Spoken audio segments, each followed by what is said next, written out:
सोम distilleries को high court का तगड़ा झटका, मोहन सरकार की बड़ी प्रशासनिक जीत।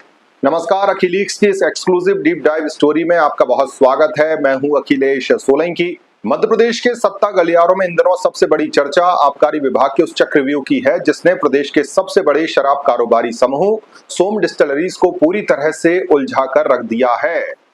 23 जून 2026 को आए जबलपुर हाईकोर्ट के आदेश ने सोम डिस्टिलरीज की टेंडर रेस में बने रहने की आखिरी उम्मीद को भी धराशाही कर दिया है।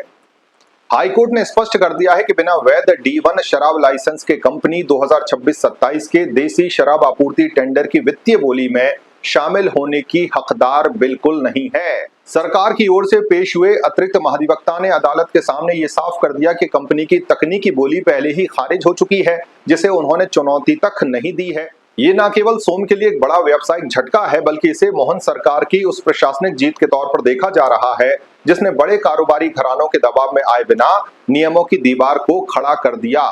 23 जून को कोर्ट में मिली इस हार की पटकथा तो 18 जून को ही लिख दी गई थी, जब आबकारी विभाग ने एक एडमिनिस्ट्रेटिव स्ट्राइक के जरिए कंपनी के लाइसेंस नवीनीकरण पर ही ताला लगा दिया था।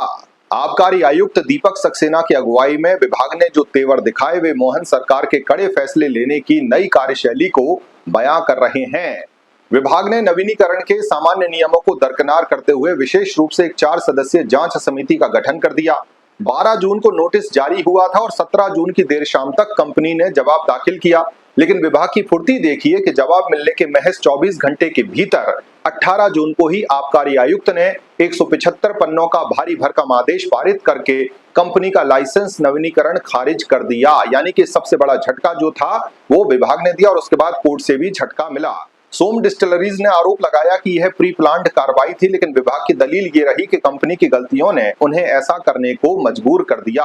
इस पूरी घेराबंदी की नींव में वह पुराना देपालपुर सत्र अदालत का दिसंबर 2023 का फैसला है जिसमें 5 लोग धोखाधड़ी और फर्जी परमिट के मामले में दोषी ठहराए गए थे।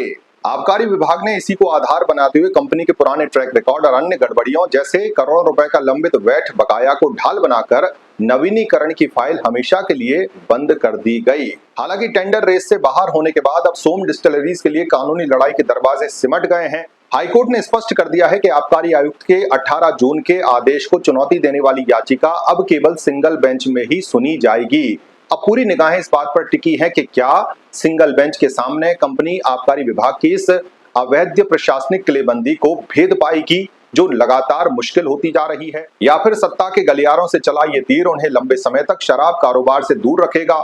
मोहन सरकार ने अपनी नीति से ये साफ कर दिया है कि शासन और प्रशासन पर उनकी पकड़ अटूट है। प्रशासनिक और शक्ति प्रदर्शन अंदरूनी दावपेच की हर परत को उधेड़ने के लिए लगातार आपके पास हम खबरें लाते रहेंगे।